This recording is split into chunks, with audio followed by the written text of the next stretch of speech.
तवांग झड़प के बाद पहली बार चीन का बयान सामने आया है।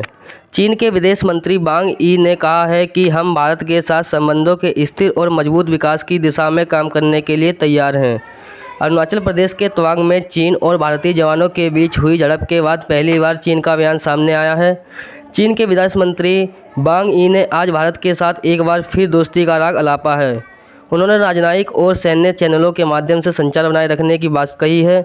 वांग ने कहा है कि दोनों देश सीमावर्ती क्षेत्र में स्थिरता बनाए रखने के लिए प्रतिबद्ध हैं। तवांग झड़प के बाद आया बयान। वांग यी ने कहा कि हम चीन भारत संबंधों के स्थिर और मजबूत विकास की दिशा में भारत के साथ काम करने के लिए तैयार हैं। चीनी विदेश मंत्री का ये बयान अरुणाचल प्रदेश के तवांग सेक्टर में भारतीय और चीनी सैनिकों के बीच 9 दिसंबर को हुई झड़प की पृष्ठभूमि से आया है। पश्चिमी क्षेत्र में जमीन पर सहमति की कही बात। झड़प के बाद चीनी विदेश मंत्रालय ने एक बयान में कहा कि भारत और चीन ने 20 दिसंबर को चुशुल मोल्दो सीमा बैठक बिंदु पर कोर कमांडर स्तर की बैठक के 17वें दौर का आयोजन किया और सुरक्षा बनाए रखने की सहमति व्यक्त की।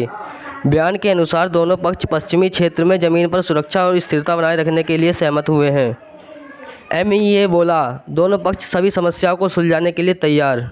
एमईए के बयान में कहा गया कि दोनों पक्ष निकट संपर्क में रहने और सैन्य और राजनयिक चैनल के माध्यम से बातचीत बनाए रखने और जल्द से जल्द शेष मुद्दों को सुलझाने के लिए तैयार हैं। तवांग में चीनी सैनिकों को भारत सेना ने खदेड़ा था। बता दें कि अरुणाचल प्रदेश के तवांग क्षेत्र की वास्तविक नियंत्रण रेखा पर कुछ दिन पहले ही भारत और चीनी सैनिकों में झड़प हो गई थी। भारतीय सेना के जवानों ने चीनी सैनिकों को खदेड़ दिया था। इस मुद्दे पर रक्षा मंत्री राजनाथ सिंह ने संसद में भी बयान दिया था, जिसके बाद विपक्षी पार्टियों ने कई सवाल उठाए थे। अगर आपको हमारी ये जानकारी अच्छी लगी हो तो कृपया वीडियो को लाइक करें, चैनल को सब्सक्राइब करें और वीडियो को शेयर करना ना भूलें।